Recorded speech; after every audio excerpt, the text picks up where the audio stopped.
Clip number 19۔ اس clip میں آپ سورہ بقرہ کی آیت نمبر 56 تا 59 کی تلاوت، ترجمہ اور تفسیر قرآن تعلیم القرآن سے بنی اسرائیل پر بادل کا سایہ اور من و سلوہ کا نزول، بنی اسرائیل کو مصر یا کسی خاص شہر میں داخل ہونے کا حکم، لیکن ان کا خلاف ورزی کرنا اور سزا پانا سنیں گے۔ آیت نمبر 56۔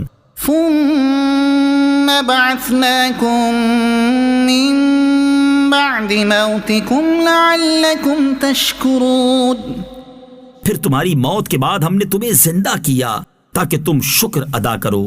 اللہ تعالیٰ نے حضرت موسیٰ علیہ السلام کی دعا کی برکت سے ان مرنے والوں کو زندہ کر دیا تاکہ وہ اللہ تعالیٰ کے اس احسان کا شکر ادا کریں۔ اہم بات، حضرت موسیٰ علیہ السلام کی دعا سے مردوں کو زندہ کر دیا گیا۔ اس سے معلوم ہوا کہ اللہ تعالیٰ اپنے مقبول بندوں کی دعا سے مردے بھی زندہ فرما دیتا ہے۔ آیت نمبر 57۔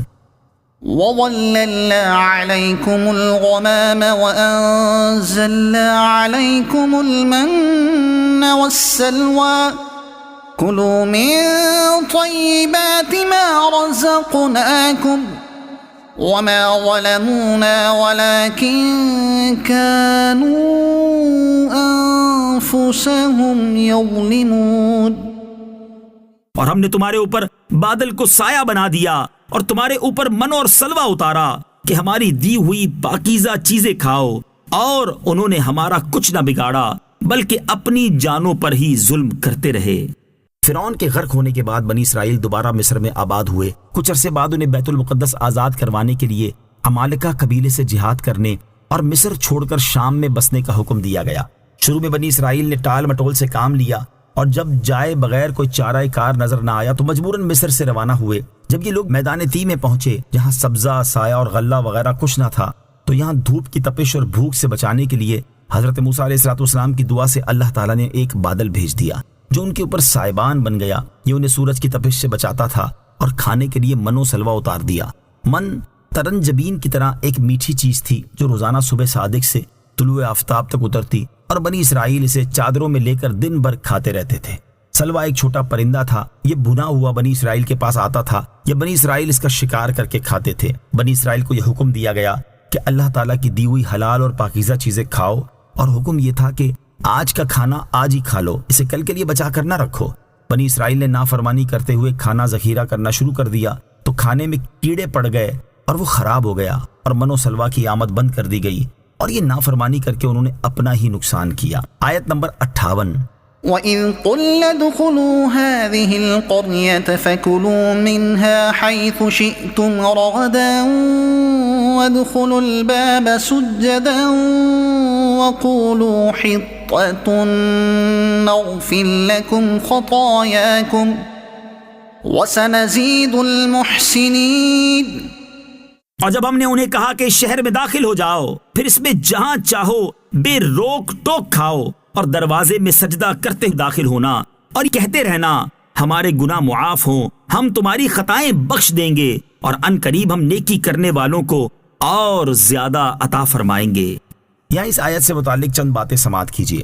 نمبر 1، جس شہر میں بنی اسرائیل کو داخل ہونے کا حکم دیا گیا اس سے بیت المقدس یا اس کے قریب ایک گاؤں اریحہ مراد ہے جس میں مالکہ قوم کے لوگ آباد تھے اور وہ اسے خالی کر گئے تھے۔ نمبر 2، بنی اسرائیل کو یہ حکم تو اللہ تعالیٰ نے دیا تھا، البتہ اس میں اختلاف ہے کہ کہاں اور کس کے ذریعے دیا گیا تھا۔ بعض مفسرین کے نزدیک یہ حکم میدان تی میں حضرت موسیٰ علیہ السلام کے ذریعے، اور بعض کے نزدیک میدان تی سے نکلنے کے بعد حضرت یوشع علیہ السلام کے ذریعے یہ حکم دیا گیا تھا۔